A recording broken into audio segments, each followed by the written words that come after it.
אחרוני אנשים מתארגנים, אנחנו ממש תכף נמריא.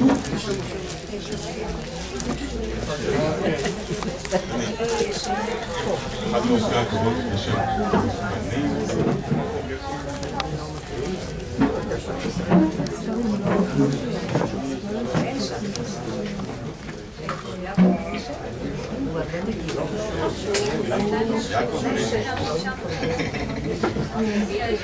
שבי.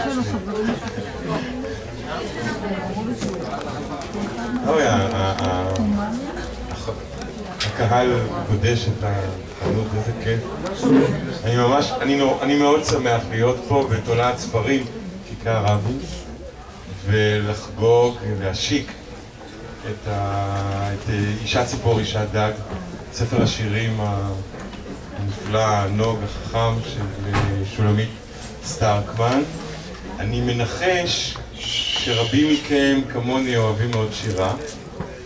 אוהבים מאוד את שירתה של שולה, של שולמית, אישה עם כמה שמות, אישה ציפור, אישה דג, ואוהבים את שולה עצמה. גם בשירים וגם באישה יש איזה מין איזון מופלא בין מצד אחד רוח גדולה, כנפיים גדולות, רוח שערה, ומצד שני משהו מאוד עדין ורך, צנוע, אפילו זהיר, חוש מידה. יש מין שלווה, משהו שדומה לשלווה, אנחנו לא מאשימים את שולה שיש בה שלווה, אבל יש לו משהו שדומה לשלווה.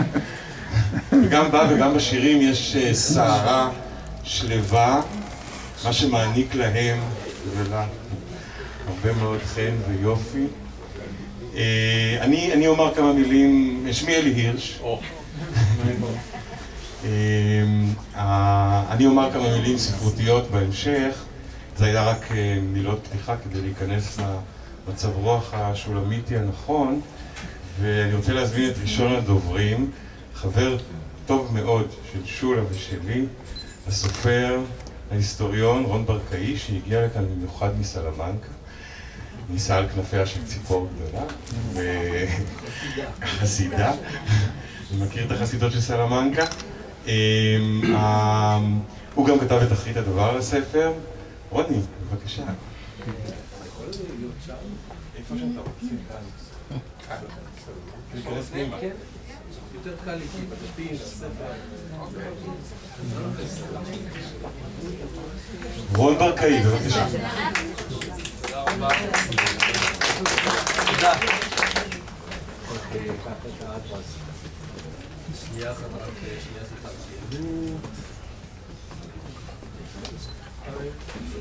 ערב טוב לכולם. כמובן שאני נרגש, אבל אני נרגש בעיקר בגללה של שולה, או השולמית כפי שאני אוהב לקרוא לה, מכיוון שהייתי אומר, לחג הזה, לחגיגה הזו, ציפינו הרבה מאוד זמן, והנה זה קרה, וזה קרה בגדול. ולכן אני מודה מאוד לכולכם שבאתם לכאן לערב הזה. לפני הרבה שנים קראתי ספר של סופר צרפתי, כמעט לא ידוע בארץ. נדמה לי שהדבר היחידי שתרגמו שלו היה מין ספר קצת אוטוביוגרפי שנקרא חיים זעירים, לפני 4 או 5 שנים. הוא כתב דברים מאוד מוזרים, מאוד משונים. אני חושב שהוא היום אחד הסופרים המובילים בצרפת. הוא כותב פרוזה, הוא לא כותב שירה. אבל יש לו פרק בספר מיוחד שהוא כתב, שנקרא גוף של מלך. ישנו פרק שעוסק בשאלה הגדולה, שהיא אולי שאלת השאלות. למה שירה? למה משוררים? מה זה הדבר הזה? והוא מספר שאימו הייתה חולה בבית חולים, והוא מדי פעם שר לבקר אותה, וכך גם היה באחד הימים. הוא ראה אותה שהיא שוכבת בשקט. הוא אמר, אני אלך לקרוא כמה ספרים ואני אחזור. הוא חזר כעבור כחצי שעה והיא כבר לא הייתה בחיים. זה מצב קשה ביותר. הוא אומר, הוא כותב, הדבר שהכי הרגשתי צורך לעשות אותו, זה לעמוד ולהתפלל. אבל אני אתאיסט, אז איך אני אתפלל? ואז יצא לו שיר במקום תפילה. שיר מפורסם, מי שמכיר קצת את תרבות צרפת, שיר התלויים, שיר מאוד ידוע. מקרה שני שהיה לי הוא מקרה של לידה. כנראה, הוא לא מסביר בדיוק, כנראה נולדה לו בת, והוא התבשר על כך בשעה 3 לפנות בוקר, וגם אז בא לו להתפלל. הדבר שהוא רצה לעשות זה להתפלל. ושוב, המעצור הזה, שאני מכיר אותה היטב אישית, של אי היכולת להתפלל אל הכוח העליון הזה, ושוב יצא לו שיר מופלא של ויקטור הוגו, נרדם לו בועז, מי שמכיר את השיר הזה. ואז הוא מספר לנו מישור. צריך משוררים בגלל שני דברים. א', מכיוון שהם מרגיעים את הגוויות. הם נותנים לגוויות לנוח בשקט, למתים לנוח בשקט. והסיבה השנייה, מכיוון שהם מעודדים את הילד, את הרך הנולד, לעמוד על שתי רגליו. הוא מסיים את הפרק הזה ואומר, אני מצטט אותו, זהו ללא ספק תפקידה של השירה, איני רואה תפקיד אחר. אני יכול לומר שזה קטע נפלא, אבל זה קטע שהכביד על חיי כקורא שירה. כי אם אתה אומר לעצמך, שירה זה טוב, או למוות, או לחיים, ואין שום דבר באמצע, זה די נורא. האמת הוא שהוא בעצמו לא כל כך עמד בכללים האלה, אני אחר כך הבנתי גם מדברים אחרים שהוא קרא, אבל עליי הפרק הזה השאיר עליי רושם כל כך גדול, שבכל פעם שספר שירה בא לידיי, אמרתי לי, רגע, זה למוות או לחיים? זה ללידה או... וזה לא תמיד הצלחתי להתגבר על המכשול הזה. אחד המקרים שכן הצלחתי, ובקלות רבה, ושכחתי את מישור ושכחתי את כל הפרובלמטיקה הזאת, כאשר קובץ השירים של השולמית הגיע לידיי. ואז ראיתי, בקובץ הזה ראיתי שיש כאן מנעד עצום של שירים שהם הופכים להיות לתפילות, ומעין תפילות שהופכות להיות לשירים, ושממלאים את חייו של האדם לכל אורך ימיו. מוזר. כפי שאלי אמר זאת קודם, אני קורא לשולמית המשוררת הנעלמת. נעלמת מכיוון שהיא נחבאת אל הכלים. לוקח לה חודשים או שנים לשלוח שיר לכתב עת. עולה לה בריאות לשלוח את שיריה להוצאה לאור. וכאשר השירים כבר רואים אור, מי שכאן מכיר אותם, יש לנו גם כמה חברים מהפייסבוק, מהאינטרנט, מכל הדברים האלה. יש גם מהחיים. כאן ממש המעצורים עולים בכל עוצמתם. מה אכפת לך? תשימי את ספר השירים באינטרנט. שיראו, שידעו שיצא. לא. אני לא מרגישה שהגיע הזמן עדיין. אז ובכן, וגם את הערב הזה, עלה לה בדמים, לפרסם אותו במסגרת הזאת. אלמלא אלי היה שוב ושוב חוזר על ההפצה, ואני מעתיק אותו, ואומר, תראו, כדאי לכם לבוא, כי תהיה שם גם השולמית, וזה שירים מעניינים. אז הדבר המעניין, שדווקא היא, הנחבאת אל הכלים, הנסתרת כמעט, אני קורא לה המשוררת הנעלמת, לא זקוקה לשירים של מישהו אחר על מנת להרגיע את מתיה.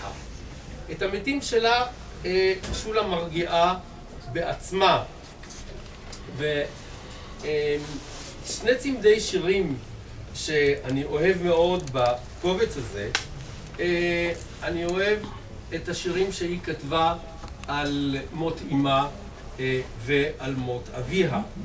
השיר על מות אביה נקרא ערגת אבי, ואני אקרא אותו. כשמת אבי באו ונטלו את גופו, ונותרה ערגתו שכוחה על הקר, שם נגעו שפתיו, עתה היא חולפת בין הכתלים חרישית כחייו, שנהו במסתרים אל האור, נחבטת בין אותם ציפור כלואה, נחשפת להשיק כנפיים. שימו לב אל הציפור, אני עוד אחזור אליה יותר מאוחר, אני אדגיש כל הזמן את העניין הזה. בדרך כלל מתייחסים אל הנשמה גם בתרבות היהודית, וגם, אני אסתכל כל הזמן על השעון כי אלי הזהיר אותי לא יותר מרבע שעה. אבל זה יהיה... בהערה כזאת נוריד דקה. אז זה יהיה כמעט שעה, אלי. בכל אופן, בתרבות היהודית ובתרבות הנוצרית מתייחסים אל הנשמה בדרך כלל זאת אומרת, מתייחסים אל פרפר או ציפור במטאפורה של הנשמה.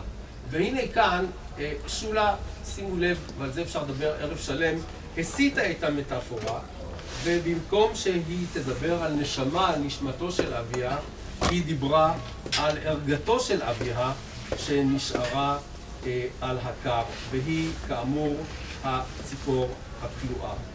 לאמא רחל הקדישה שולה שני שירי פרידה תפילה. אני אומר כאן שירי פרידה תפילה עם קו מפריד ביניהם, שהוא גם קו כמובן מחבר.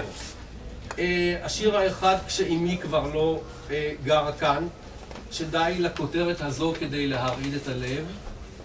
והשיר השני הוא מסעות אמי, שכל שורה בו מרטיטה גם היא את הלב. ובכן, מסעות אמי, אני אקריא מכאן לפחות חלק. ההליכון נוקש ברצפה, מבעד זכוכית דלתי אני רואה אותה. אמי הזקנה יוצאת שוב למסעותיה, הלוך ונסוע, מסוף הטרה קוגניטה שלה ועד סופה, שם היא עלולה ליפול אל תוך הלוע הלא נודע. כמובן ששמתם לב שהיא משתמשת בביטוי הלטיני במקום לומר טרה אינקוגניטה, הארץ הבלתי מוכרת, דווקא אל הארץ המוכרת, ורק אחר כך היא נופלת אל הארץ הבלתי נודעת. בהמשך היא אומרת, אקשיב לשיר השחרור המנקר בצער הזה, התופח בי ללא הפוגה. חכמים ממני אמרו שמשוררים הגדולה שלהם, כאשר הם נוגעים בלי לדעת בנימים אחרים אצל אנשים שקוראים אותם. בשנת 1984, אולי 85, היה לי סמינר באוניברסיטה על האינקוויזיציה, תארו לעצמכם. וזה היה בשעה 4 אחרי צהריים, שעה די חמימה בבניין גילמן, חדר 306, ובכיתה התחולל ויכוח די סוער בשאלת העינויים. איך עינו, איך זה הלך, העינויים האלה. ולפתע פתאום פילחה את האולם, הייתה שירה מרנינה. והשירה הזאת המשיכה לכל אורך השיעור, והתלמידים לא סבלו את השירה הנפלאה הזאת עם הדיבורים על העינויים. וזאת הייתה, בוודאי אני שאלתי את התלמידים, נו, עכשיו נעזוב את השיעור, תגידו לי איזה ציפור שרה. והם לא ידעו, שזה שחרור, אמרתי, מה שווה כל הסמינר הזה אם אתם לא יודעים ששחרור משורר לנו בחוץ. והנה פה היא כתבת על שירת השחרור, שולמית, שמנקר בצער הזה התופח בי ללא הפוגה. שימו לב, גם כאן יש לנו עניין עם ציפור, וזה כמובן דבר חשוב ביותר. ייחודה של השירה הזו של שולמית ניכר מהר למדי. הקורא לא צריך לחטט בין השורות על מנת ללמוד על השירה הזאת, על מדי להבין אותה, על מנת לגעת בה בשירה הזו. היא עצמה חושפת את מסתריה בפני הקורא כשהיא מדמה את עצמה לסירנה, אותה דמות מיתולוגית, ואז היא נעשית כשם הספר הזה, אישה ציפור, אישה דג. שני דברים מבקשת היא מאת האל, שבו היא כמובן מאמינה בדרכה שלה. עשני בעלת כנף, חגה בשמך, בעלת סנפיר במצולותיך. זאת אומרת, יש כאן את השילוב שרק משוררים יודעים אותו כל כך יפה וכל כך טוב, וגם כמה סופרים בודדים שיודעים לכתוב פרוזה פואטית, לדעת לדבר ולשיר ולשורר, וגם לדעת אבל הרבה מאוד לשתוק כמו הדג. והנס אומנם מתרחש, ואותו אל במרכאות כפולות, אולי בלי כפולות, לא יודע, העניק לה את שתי הישויות שאליהן היא השתוקקה, והשניים האלה התערבבו בחייה כפי שהיא עצמה מעידה, אתה ציפורי שירי כדג בפי. בעלי הכנף שמאכלסים את הנופים השיריים אצל המשוררת שלנו, הם בחלקם ציפורי טבע שמוכרים לנו מחיי היומיום. אנחנו רואים את החסידה, אנחנו רואים את השחרור, רואים את הנחליאלי ואת האחרים. אבל אנחנו רואים בשירים שלה גם הרבה מאוד ציפורים מוזרות שלא מן העולם הזה. ציפורים שבעצם אין להם שום חלק ונחלה בעולם הטבע. אלה הם ציפורים מיוחדות, ציפורי נשמתה של השולמית. ואני עשיתי איזו רשימה קצרה של אותן ציפורים שהיא מעלה, או לא מעלה אפילו, אלא הן מובילות את שירתה. ציפור נעלמה, ציפור כחולה, ציפור זרה, ציפור סומה, ציפור בלה מזוקן, מי שמע על זה? ציפור מרוטת נוצה, ציפור הליל, ציפור אלמונית, כאילו שאנחנו מכירים בכל הציפורים, רק הציפור הזו אלמונית, ציפור פצועה, ציפור כבויה, ציפור זעירה גדולת כנפיים. אלו ואחרות שלא הזכרתי כאן משמשות באחת מקור לשירים וגם מרכז הכובד שלהם. באפילוג, באחרית הדבר, אני כותב, אני חושב שזו אמת מבחינת שירתה של שולה. אם נוציא את הציפורים או את הציפור מהשיר המסוים, השיר יקרוס מיד כמו חור שחור. הציפורים לא מזמרות בלבד, והדגים כידוע אינם מסתפקים בשתיקות, והם הובילו אותה אל מעבר לים. אני לא בקיא בביוגרפיה האישית של שולה, יודע כמה וכמה דברים, לא יותר מדי, אבל בכל אופן אפשר ללמוד לא מעט על חייה מתוך השירים, והציפורים האלה הביאו אותה אל הארץ, אל היבשת החדשה, אל היבשת שמהעבר השני של האטלנטי, היבשת שאני הבנתי שהיא כה אוהבת, היבשת האמריקאית, זאת אומרת ארצות הברית וקנדה. ומתוך המחזור הזה, שאני לא יודע שאולי אם הוא נכתב שם או נכתב כשחזר, השיר שהכי אהבתי, אחד השירים שאני הכי אוהב במחזור הזה בכלל, נקרא פעם אהבתי איש. פעם אהבתי איש שאהב את הים, כך השיר הזה נקרא. וכשקראתי את השיר הזה בפעם הראשונה, אני היסטוריון במקצועי בהכשרתי, ועליו בדעתי מונח שהיסטוריונים מרבים להשתמש בו בצרפתית, זה נקרא לונג דיורה. לונג דיורה בצרפתית, הכוונה כאן טווח ארוך. משהו שקורה בהיסטוריה לטווח ארוך. את המונח הזה בדרך כלל מייחסים להיסטוריון מהאסכולה הצרפתית, שמו פרנן ברודל. הוא כתב על אגן הים התיכון בתקופתו של פיליפ השני. הכוונה כאן למשהו ששינויים זעירים שמתרחשים לאורך הרבה מאוד זמן. יש כאן כוונה לבדוק את התהליכים האיטיים. והשיר הזה לדעתי הוא אולי השיר הארוך ביותר שכתב בכל הקובץ הזה, והוא שיר של לונג דיורה. הייתי אומר שבעצם הוא רומן ששולה קיבצה אותו מבחינה פואטית ל4 בתים. זאת ההרגשה שלי. ואם תרצו, שוב אני לוקח בעקבות ספר היסטורי מפורסם מאוד, אפשר לתת לו אפילו כותרת אחרת, העלייה והנפילה. אני לא אגיד כאן של מה. נכון? ובכן, זה אחד השירים החזקים ביותר, אני חושב, שישנם בקובץ הזה, בקובץ השירים הזה, ואני אקרא כאן רק 2 בתים בפניכם וברשותכם. וקם האיש ואני כרות אחריו לילך למדבר לבנות לנו בית.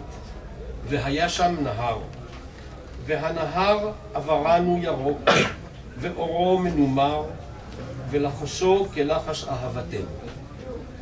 וזרח השמש ובער, ובא השמש ונסדק העפר, והנהר נחל, והנחל אכזב, והנחל חרב, ועקרב בערוצו ובינינו. אני לא יכול שלא לקרוא את הקטע הזה עוד פעם.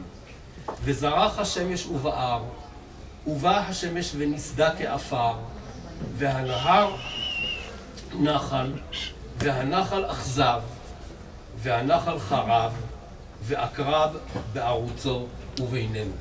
לעתים רחוקות, אני חושב, קראתי שיר של, סליחה אם אני לא מתכוון להיכנס לעניינים פרטיים, אבל את כתבת את זה, לאהבה שמתפרקת, שמתפוררת, שהופכת להיות דבר חרב בעוצמה כזאת גדולה, כפי ששולה כאן מתארת את זה. ואז עלה בדעתי, שוב מושג, מכיוון שאני היסטוריון, מושג אחר דווקא מהחברה הרומית, מהקיסרות הרומית, המארה נוסטרום, הים שלנו שבו השתמשו הרומים.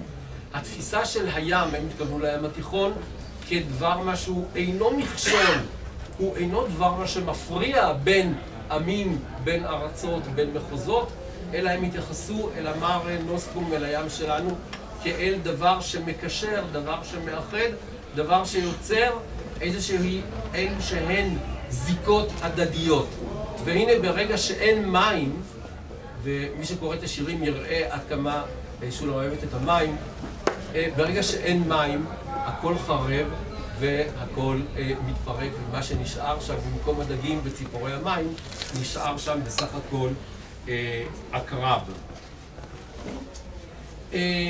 מכיוון שאני כבר עברתי על זמני, אני רק אומר שמחזור אחר של שירים שהוא מרשים ביותר של שולה כאן, הוא המחזור הארץ ישראלי של הלוך ונסוע בארץ התנ"ך, שבהם יש שילוב גם של השפה המקראית וגם הגיבורים המקראיים אשר משתלבים בתוך השירה. אבל הדבר הוא לא כל כך פשוט, ולצערי אין לי מספיק זמן לפתח את זה. אני רק אומר ששולה לדעתי עושה דקונסטרוקציה של אותם קטעים ושירה מקראית על מנת לבנות מהלבנים ממש בבנייה חדשה, בבנייה משלה, פרטית משלה, את היצירה. את הדבר הזה ניתן למצוא בהרבה מאוד מקומות. התחלתי את השוטטות הזו בשיריה של שולמית בדברים שכתב פייר מישו על השירה כמעשה תפילה. ולסיום אני מבקש להראות ששולה מתחברת אליו באופן מופלא. כשהתחלתי את דברים אמרתי, אני נסוג ממנו, לא רוצה, כשקראתי אותה לא רציתי אותו בכלל. והנה דווקא עכשיו אני רוצה להראות שהיא מתחברת אליו, ובאופן מופלא בשיר שמסיים את הקובץ, שאני יכול לומר שבעצם השיר הזה הוא הקובץ כולו, אם תרצו. זהו שיר מופלא שנקרא בעלת האוב, שבו היא גם חושפת את המקור העמוק של יצירתה. אין בו בשיר בעלי חיים, הוא לא מספר עלילות גבורה של גיבורים תנ"כיים ולא של דמויות מיתולוגיות. השיר הזה הוא פשוט היא, בעלת האוב. הוריה עברו מן העולם, ובנים אין לה, גם לא בנות. במיטתה היא עורמת אהבות מתות, נושפת בהן מנטרות בדוקות, הרוחות לא באות. איך תלך לדרכה בידיים ריקות? מוטב תאסוף מילותיה, תשזרן כמחרוזת תפילה, אולי תצטרך עוד פעם אחת על הסף לבקש את נפשה. תפילה.